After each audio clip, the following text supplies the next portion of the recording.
Hey guys, Young Beretta and I'm Millimeter USA here, and this is going to be a video on the new Olight PL-1 II Valkyrie.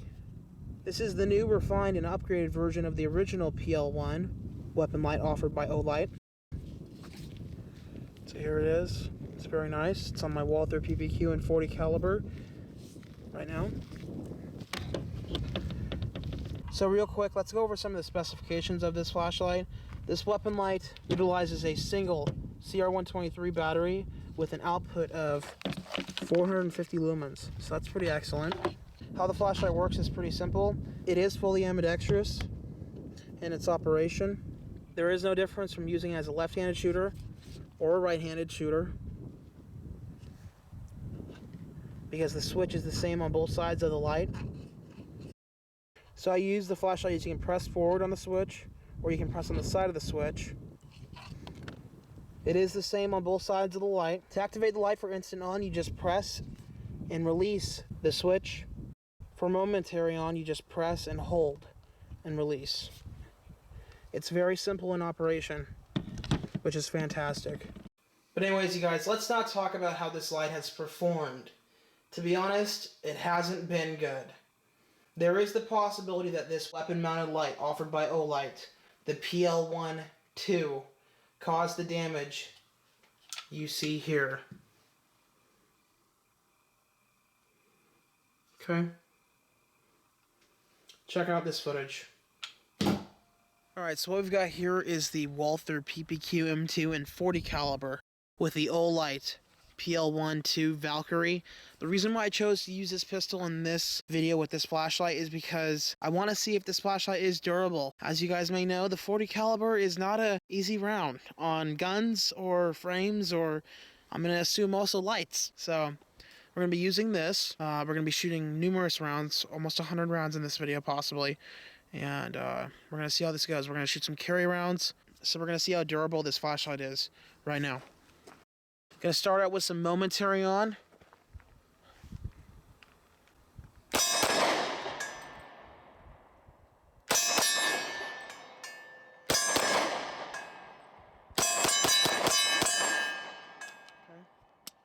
Worked fine right there.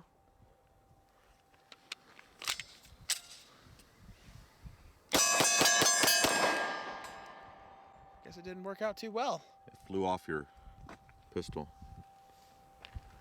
Oh shit. It just destroyed my frame. That didn't work out too well now, did it?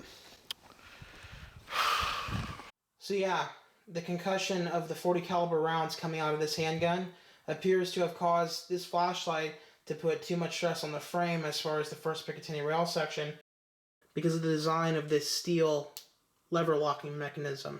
It broke off the first pick rail piece right here from there. And it also, we noticed this later on, the 1913 rail insert piece into the flashlight cracked in numerous locations. Rolling a couple pictures here for you guys to look at. And that wasn't the only time. We received a total of 3 Olight PL-1 IIs from Olight direct to review for you guys and show on the channel. And on all 3 occasions, the insert piece cracked, which I find to be unacceptable. What about you, Beretta Sr.? Yeah, I've never seen anything like it, and our other weapon-mounted lights have not had any kind of problems like this. So. Yeah, never any problems with a Surefire or a Streamlight, just saying. And this is one of the other insert pieces, 1913, cracked. We're really disappointed overall, guys, because we were hoping this would be a price leader for people that are on a budget or whatever, that they'd be able to get a decent weapon mounted light for a low price. We were hoping that that's what this weapon mounted light would be. So at the least, in my opinion, I think Beretta Sr. would agree, the insert piece for the 1913 rail needs to be redesigned. So anyway, after all that, referring to trying it on this pistol, we tried to mount this light, you see right here in the middle, on another handgun, the Rec 01S. Seen right here, to try to finish the first bit of testing with this weapon mounted light. And when we were mounting it to the Rec 01, the lever locking mechanism broke. See this right here?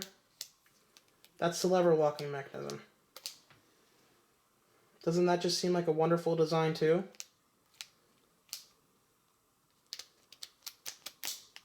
Yeah. So basically on the second application, put it on the Rec 01, the entire mechanism, failed.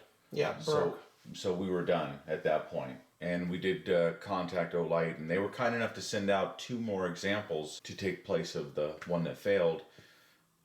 I guess because of the damage to our pistol and because their light failed, they sent out 2 more examples. And we were testing them without firing them, just placing them on their weapons themselves and not firing them at the range. That's when the innards of those 2 plastic pieces cracked. Yeah. So in my opinion, which is funny, the Glock rail insert piece on the Olight PL-1 II Valkyrie is a lot better designed in comparison to the 1913 insert. I have no idea why, but that just seems to be the case. And also on a high note here, the stainless steel locking lever mechanism on both of these 2 weapon lights has not failed yet, and we've been taking them on and off a couple of different pistols just to see what would happen. So guys, my final thoughts. I would only recommend this weapon mount flashlight to you if you were going to buy this for a Glock style railed pistol. As in my opinion, that's mainly what they probably built this flashlight for. But to be completely honest, I don't want you guys to go buy stuff that we don't recommend. So I'd take a pass on the PL-1 II Valkyrie made by Olight and just buy a Streamlight TLR-1 HL, which has 800 lumens and is extremely proven for only about $40 more. Yeah, I agree with that. I think that's good advice for our subscribers. Yeah. What do you think overall? I mean, overall, it seemed decent. It put out a decent amount of light, but not as good as my Streamlight weapon-mounted lights did. But because of the cost savings, I thought maybe it might be a possibility, like I said, sort of something that people that were on a strict budget might be able to afford. So that was my thinking on it before we ran into all these problems. And it's really, it's a shame that we're running into these issues with them. And then the 2 brand new ones having some of the inner pieces cracking. Yeah. Before we even got a chance to take them to the range. Myself, I'm pretty sold on my Streamlights. Yeah. For a little more money, I think it's... they're way more proven. Yeah, it's an easy choice. Yeah. But again, if you can't, spend the extra $40 to buy a Streamlight, I would recommend this light for a Glock railed pistol, like this Ruger 9E or SR9, and I believe the XDM series, at least your XDMs, and obviously the Glocks. I would save the $40, guys, and order it next month or the month after that, or whatever it takes you to get those extra few dollars together. I'm very happy with my Streamlight products. Yeah. And we do have another one to test very soon. Yeah. Courtesy of Streamlight.